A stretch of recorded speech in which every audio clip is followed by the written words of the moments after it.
नमस्कार, मैं हूं परविंदर और आप देख रहे हैं हरियाणा टीवी। तो आज हम बातचीत करेंगे जयपुर पेन हॉस्पिटल के डायरेक्टर डॉक्टर आर.पी. खत्री, जो कि विशेषज्ञ हैं गठिया एवं जोड़ रोग के। अगर हम उनके बारे में बात करते हैं, इससे पहले वो सवाई मानसिंह हॉस्पिटल जो कि जयपुर में है, इसमें उन्होंने काम किया है। इसके अलावा फोर्टिज हॉस्पिटल जो जयपुर में है, इसमें भी वो काम कर चुके हैं। यानी कि आप कुल मिलाकर ये कह सकते हैं कि उनका एक लंबा अनुभव जो है चिकित्सा के क्षेत्र में, वो अब से पहले रहा है और अब भी वो काम कर रहे हैं। तो आप भी रोहतक में आ सकते हैं और इनकी सुविधाओं का लाभ उठा सकते हैं। डॉक्टर साहब, पहले मैं बात ये करना चाहूँगा कि गठिया रोग होता क्या है। काफ़ी सारे लोगों के अंदर भ्रांतियाँ होती हैं कि भाई गठिया रोग क्या है। कोई कहता है कि भाई मुझे दर्द होता है, उसको भी गठिया बोल देते हैं। तो वाकई में आखिरकार गठिया रोग है क्या? बेसिकली गठिया जो है, अगर हम आर्थराइटिस को बोलते हैं, गठिया उसकी एक लोकल टर्मिनोलॉजी है। गठिया का मतलब ये होता है कि भाई आपका कोई जोड़ ख़राब हो रहा है। जैसे ज़्यादातर जो लोग यहाँ मेरे पास आते हैं वो घुटने के दर्द से ज़्यादा पीड़ित होते हैं। आपने भी ऐसा देखा होगा, लोग चल नहीं पाते सही से। तो अगर हम नी आर्थराइटिस की बात करें तो गठिया का मतलब ये है कि उस जोड़ में जितनी जगह होनी चाहिए काम करने के लिए, वो जगह एक तो घिस जाती है, और उसके लुब्रिकेशन के लिए जो ग्रीस होती है वो ग्रीस ख़त्म हो जाती है। वो फ्लूइड होता है एक तरह का, जैसे लोकल भाषा में लोग ग्रीस बोलते हैं। तो एक तो वो ख़त्म हो जाती है, उसके बीच का जो कुशन होता है वो डैमेज हो जाता है, और जो हड्डियाँ होती हैं वो पास आ जाती है, जिससे क्या होता है अपना घुटना सही से मुड़ता नहीं है। तो इन सब चीज़ों को सम्मिलित रूप से अपन गठिया बोलते हैं। डॉक्टर साहब, काफ़ी सारे डॉक्टर ये कहते हैं कि गठिया रोग जो है कभी ठीक नहीं हो सकता। देखिए, एक हद तक अपन ये कह सकते हैं, पर लेकिन अगर अपन सच्चाई की बात करते हैं ना, तो जो बोन का जो गैप है, जो हड्डियां पास आ गई, उनको कोई सही नहीं कर सकता। ये बिल्कुल सच बात है। पर उस गैप की वजह से जो हमें दर्द होता है, जो हमारी मांसपेशियों में खिंचाव रहता है, पिंडलियाँ भड़कती रहती है, हम चल नहीं पाते, दर्द इतना ज़्यादा होता है हम सो नहीं पाते, इन सब चीज़ों का इलाज बहुत अच्छे से होता है। हम दर्द को कंट्रोल कर सकते हैं। कई सारे मरीज़ मेरे ऐसे भी जो बिल्कुल सही भी हो गए, हम उस भड़क को ख़त्म कर सकते हैं, उनका चलना फिरना अच्छा कर सकते हैं। हड्डियाँ सही नहीं होगी, पर लेकिन आपकी जीवन शैली सही हो जाएगी अगर आप इलाज कराओगे तो वो आपको महसूस नहीं होगा उससे। डॉक्टर साहब, कैसे बताया जा सकता है कि व्यक्ति को गठिया रोग ना हो? क्या कोई ख़ास तरह की तकनीक है या कोई बचाव का इसके लिए तरीका? देखिए, बचाव का तो क्या, ये एक एज रिलेटेड प्रोसेस होती है। जैसे जैसे आदमी बड़ा होता है तो हड्डियाँ अपनी कमज़ोर होती जाती है, उठने बैठने का अपना बर्ताव सही नहीं होता है। क्योंकि अपने यहाँ पे जो, अगर अपन गांव के कल्चर की बात करते हैं, उसमें क्या होता है, लोगों को नीचे बैठने का बहुत क्रेज़ होता है। लोग पाटड़ी पे बैठते हैं, नीचे बैठते हैं, आलती पालती मारते हैं, उकड़ू बैठते हैं। तो जब हम यंग होते हैं, जब हमारी बोन हेल्थ बहुत अच्छी होती है, हड्डियाँ मजबूत होती है, तो तब तक हमें उसका जो डैमेज वाला इफ़ेक्ट है वो आता नहीं है इतना। पर जैसे जैसे हमारी एज बढ़ती है, हमारी बॉडी में कैल्शियम मेटाबॉलिज्म अल्टर होता है, हमारी हड्डियों की डेंसिटी कम होती है। फिर जब हम ये सारी चीज़ें करते हैं तो उससे क्या होती है, जो अपनी अपर और जो लोअर बोन होती है, इन दोनों के बीच में होता है अपना जो घुटने का जोड़ होता है, तो ये दोनों हड्डियाँ एक दूसरे को नुकसान पहुँचाना चालू करती है। पर क्या, जो स्टार्टिंग फेज़ होता है उसमें लोग इतने अवेयर नहीं होते, क्योंकि जब ये जो डैमेज चालू होता है जिस टाइम, उस टाइम ना दर्द होता है ना कुछ होता है। कभी क्या होता है, लोग बड़े अपने यहाँ पे इंडिया में पेन को अवॉइड करने वाले लोग होते हैं। जैसे कोई 50 साल का है, उसको दर्द हो गया, वो नीचे बैठा हुआ है, उठा और उसको घुटने में दर्द हुआ, तो थोड़ी सी एक्सरसाइज करेगा, तेल मालिश करेगा, फिर उसको अगर कल दर्द नहीं हुआ तो वो सोचेगा अरे यार मेरे को तो ऐसा ही हो गया था।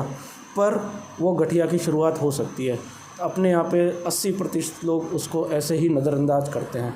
इसलिए जब वो मेरे पास आते हैं या किसी डॉक्टर के पास जाते हैं, तब तक वो गठिया बहुत ज़्यादा हो चुका होता है। क्योंकि अपने इंडिया में इग्नोर करने की जो भावना है बहुत ज़्यादा है। सोचते हैं कि जब तक दर्द हो रहा है ना, अपन बर्दाश्त कर सकते हैं, तब तक तो हम करेंगे। बर्दाश्त से बाहर आता है तब हम डॉक्टर के पास जाएंगे। डॉक्टर साहब, मैंने काफ़ी माताएं बहनों को सुना है, वे कहते हैं कि भाई हमारे घुटनों का ग्रीस ख़त्म हो गया है, हमारे घुटनों के अंदर गैप आ गया है, हमारी जो हड्डियां हैं वो कमज़ोर हो गई हैं। तो क्या वाकई में ऐसा होता है या कुछ और चीज़ होती है? नहीं, ये ऐसा होता है, डेफिनेटली ऐसा होता है। गठिया भी खाली एक तरह का नहीं होता है, कई तरह का होता है। कि हम जिसकी बात कर रहे हैं ये सिंपल गठिया है, कि अगर किसी के घुटने में अगर गठिया हो गया तो घुटने में ही रहेगा। ये लोगों की भ्रांति होती है कि अगर किसी को घुटने में गठिया हो गया तो उसके पूरे शरीर में गठिया हो जाएगा। ऐसा नहीं होता है।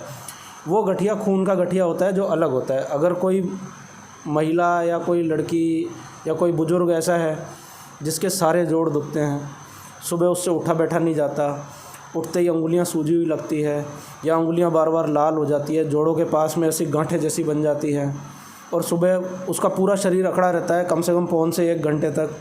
धीरे धीरे जैसे जैसे उसकी एक्टिविटी होती है, दिनचर्या बढ़ती है, तो थोड़ा सा दर्द कम होता है। अगली सुबह फिर यही होता है, रात को नींद नहीं आती है, पूरा शरीर बहुत ज़ोर से दर्द मारता है रात के टाइम। तो ये सब संभावना इस बात की होती है इन सब बातों से कि उसको खून का गठिया हो सकता है। तो अगर ऐसी किसी की स्थिति है तो उसके लिए प्रॉपर जांचें होती है। ऐसे नहीं होता कि अगर कोई मेरे पास दर्द में आए, क्योंकि क्या होता है कि अगर किसी की महिला की एज ज़्यादा है तो उसकी हड्डियां तो सारे शरीर की कमज़ोर हो जाती है। तो ऐसा भी हो सकता है कि उसको बोन पेन हो, उस बोन पेन का ट्रीटमेंट हो जाए, पर उस गठिया को डायग्नोस करने के लिए कुछ जाँचें होती है। उन जाँचों को करने के बाद हम जो ट्रीटमेंट स्टार्ट करते हैं तो उससे उनका कंप्लीट रिलीफ हो जाता है। डॉक्टर साहब, एक चीज़ और देखने में आई है कि खासकर बुजुर्ग ही नहीं, खासकर जो युवा हैं उनमें डिस्क की दिक्कत होती है, सर्वाइकल की दिक्कत होती है, तो उनका इलाज कैसे होगा? एक्चुअली ये मरीज़ टू मरीज़ डिपेंड करता है एक्चुअली कि उसकी डिस्क पे कंप्रेशन कितना है, किस वजह से आया है। क्योंकि डिस्क जो होती है अपने आप ऐसे तो बाहर आती नहीं, क्योंकि अपनी फॉल्टी दिनचर्या होती है। कोई बोलता है मुझे कभी चोट लगी थी, कोई बोलता है मैं कहीं से गिर गया था, कोई बोलता है मुझे झटका लगा था, कोई बोलता है मैंने वज़न उठाया था। तो ये डिस्क का जो दर्द होता है ये किस कारण से हुआ है, इन सब ऐसे और भी हज़ारों कारण होते हैं। उन कारणों के बाद आपके कमर में क्या चेंजेस आए, क्या आपकी मांसपेशी में दिक्कत है या आपकी डिस्क में कोई बदलाव हो गए, क्या उन दोनों को बीच में जो जोड़ने वाली 2 हड्डियां हैं उनमें कुछ बदलाव आ गए, या उसके आसपास के लिगामेंट में कोई बदलाव आ गए, या जो वहाँ पे मांस है उसमें कोई दिक्कत आई, कोई नस दबी है वहाँ पे, कोई आसपास मांस में कोई खून इकट्ठा हो गया है, या कोई टीबी हो गई है, कोई इन्फेक्शन हो गया है। तो जैसा उसका कारण होगा उस कारण के हिसाब से डायग्नोसिस करते हैं और उसके बाद जब इलाज होता है तो लोग सही हो जाते हैं। डॉक्टर साहब, काफ़ी सारे लोग जो हैं इन बीमारी से पीड़ित हैं, तो आप उन लोगों से क्या कहना चाहोगे? आपका एक लंबा अनुभव जो है वो चिकित्सा के क्षेत्र में रहा है, तो किस तरीके से वो ट्रीटमेंट कराएं और किस तरीके से आप लोगों से मिल सकते हैं? आप जो सबसे पहली बात, जो उनको भी कमर दर्द रहता है, मैं उनको ये कहना चाहूँगा कि उनको वज़न नहीं उठाना चाहिए बिल्कुल भी। उनको सोने का पोस्चर सही करना चाहिए, कभी नरम गद्दे पे नहीं सोना चाहिए, हार्ड बेड पे सोना चाहिए। जब वो उठें तो करवट लेके उठें, हाथ का सहारा देके, सीधा कमर पे जोर डाल के सीधा अगर उठेंगे तो उनका वो दर्द बढ़ता जाएगा। कभी वज़न का काम ना करें, टॉयलेट भी यूज़ करें तो सीट वाला यूज़ करें, आगे झुकने की कोशिश ना करें, बाइक वाइक अवॉइड करें थोड़ा, और जब भी बैठें तो अपनी कमर को थोड़ा सपोर्टेड रखें। इससे क्या होगा कि आगे का उसका डैमेज रुक जाएगा। और अगर उसको इसके दबाव के कोई सिम्टम्स है, जैसे क्या होता है किसी को अगर कमर दर्द होता है तो कई लोग ऐसे होते हैं जिनकी कमर पूरी अकड़ जाती है, उनसे झुका नहीं जाता है। अगर नस पे ज़्यादा दबाव होता है तो वो दर्द पैरों में भी आता है, जिससे झंझनाहट होता है, करंट जैसा दर्द लगता है, पैर भारी हो जाता है, चलने के बाद खड़ा नहीं हुआ जाता, लोगों को रेस्ट करना पड़ता है, बैठ के जाना पड़ता है, क्योंकि अब पैर में उतनी ताकत नहीं बचती है। ऐसा नहीं होता कि उनकी ताकत कम हो गई है, लेकिन वो नस के ऊपर जो दबाव है उस दबाव की वजह से ये सारे सिम्टम्स आते हैं। तो जो मैंने आपको सावधानियां बताई, तो इनसे क्या होगा कि उनका और डैमेज रुकेगा। और अगर किसी को ऐसे सिम्टम्स हैं तो उसको फिर ट्रीटमेंट कराना चाहिए, ये क्योर हो जाती है। डॉक्टर साहब, खिलाड़ियों को लेकर खासी दिक्कत रहती है, खिलाड़ी हर रोज़ चोटिल होते हैं और उन्हें खासी दिक्कत होती है, तो कैसे वो बचाव करें? अगर कोई खिलाड़ी चोटिल है तो उसका इलाज किस तरीके से होगा? देखो, खिलाड़ी बहुत अच्छे लेवल पे प्रैक्टिस करते हैं। अगर हम नॉर्मल पॉपुलेशन से बात करें कि हमारा एक्टिविटी लेवल आज के टाइम में कुछ भी नहीं होता, लेकिन उनकी एक रूटीन सेट लाइफ होती है, तो उनकी जो मसल बिल्टअप होता है वो एक नॉर्मल आदमी से बहुत अच्छा होता है, उनकी बॉडी बहुत हेल्दी होती है। फिर भी कोई फॉल्टी ट्रिक की वजह से या कोई गेम की वजह से अगर उनको चोट लगती है, तो अगर हम बात करें तो 80% जो इंजरी होती है वो नी में ही होती है खिलाड़ियों के, और उसमें से भी 60% चांसेस होते हैं कि उनका एक ही लिगामेंट टूटता है, जिसको ACL बोलते हैं। अगर कोई ऐसा खिलाड़ी है जिसको चोट लगी है, उसको चोट लगने का पता चल जाता है, क्योंकि एक पॉप की आवाज़ आती है जब रस्सी टूटती है, ऐसी आवाज़ आती है। अगर किसी खिलाड़ी के साथ ऐसा हो गया है, उस टाइम ये पता नहीं होता वो रस्सी थोड़ी टूटी है कि ज़्यादा टूटी है, पर उसको खड़े होके उस टाइम ज़ोर नहीं डालना चाहिए, अपने पाँव को खड़ा होने के चलने की कोशिश नहीं करनी चाहिए। कोशिश करें उसके जो साथ वाले हैं उसको उठा के कहीं पे बिठाएं, उसकी नी को उसे फिक्स करना चाहिए एज़ सून एज़ पॉसिबल। दिन में 5 से 6 बार उसे आइसिंग करनी चाहिए, पैर ऊपर रखना चाहिए। ये सारी सावधानियाँ बिना उस पर वेट डाले करनी चाहिए, क्योंकि जब नी में किसी का लिगामेंट टूटता है तो जो फर्स्ट जो इंजरी हुई उसको प्राइमरी इंजरी बोलते हैं, ठीक है।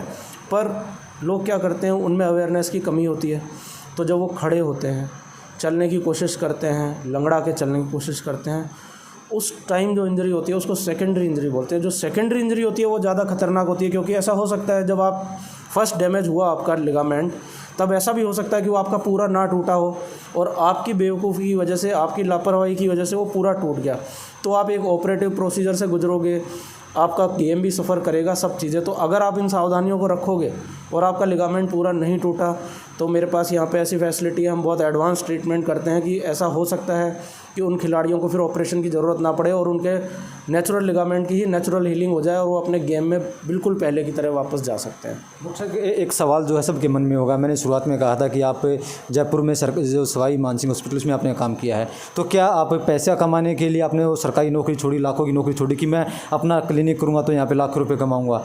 क्या वजह रही इसके पीछे? एक्चुअली वहाँ मैं मरीज़ों को टाइम नहीं दे पाता था। मैं वहाँ पे 800 से 900 मरीज़ डेली देखता था सिर्फ 6 घंटे में।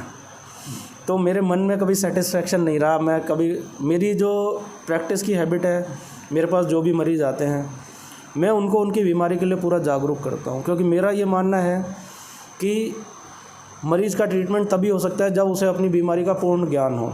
क्या होता है, यहाँ पे लोग बेवकूफ़ बहुत बनाते हैं, झोला छाप बहुत बैठे हैं, उनकी वजह से बहुत सारे खिलाड़ी भी मेरे पास ऐसे आए जिनका काम कैरियर ख़राब हो गया, वो खेल नहीं पाए। क्या अगर वो गेम में होते तो क्या पता आज वो कहाँ नाम होता उनका। ऐसे ही बहुत सारे जो घरेलू लोग हैं जो उनकी लापरवाही और उनके अज्ञान की वजह से जिनके ऑपरेशन हो गए और वो आज खाटों पे पड़े हैं। तो मैं उनको ट्रीटमेंट करता हूँ उनकी बीमारी को बता के, ताकि वो समझें।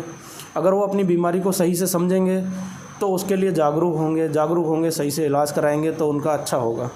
तो बेसिकली मैं यही सोच के आया था कि भाई यहाँ लोग हैं नहीं, मैं यहाँ पे आया था तो मुझे यहाँ पे ऐसा कोई लगा नहीं। मैं खिलाड़ियों से भी मिला, बहुत सारे ऐसे लोगों से मिला जिसका मुझे पर्सनली दुख हुआ कि उनका गेम सिर्फ इसलिए ख़राब हो गया कि उनको सही टाइम पे सही एडवाइस और सही डॉक्टर नहीं मिला। तो इस बात से मैं बिल्कुल, मेरा मन झकझोर गया था। तो मैंने सोचा नहीं, अब और सरकारी नौकरी नहीं करेंगे, क्योंकि मैं 10 साल कर ली थी ऑलरेडी। तो फिर मेरा मन डाइवर्ट हुआ इस तरफ। मैं कहा चलो यार, अब छोड़ के अपन लोगों को पहले जागरूक करेंगे। अगर लोग जागरूक होंगे, इलाज अपने आप करवाएंगे, अच्छा होगा, समाज की सेहत सुधरेगी, लोगों की सेहत सुधरेगी, देश के लिए अच्छा होगा। तो ये हैं डॉक्टर आरपी खत्री, जिनका साफ तौर से यही कहना है कि उन्होंने सिर्फ सरकारी नौकरी इसलिए छोड़ी है ताकि वो समाज सेवा कर सकें, लोगों को खास तौर पर जागरूक करने के लिए वो काम कर रहे हैं। और रोहतक जैसे बड़े शहर में आकर उनका एक मुख्य उद्देश्य यही है कि यहाँ पे जो खिलाड़ी हैं या बुजुर्ग व्यक्ति जो हैं उनकी सेवा वो कर सकें।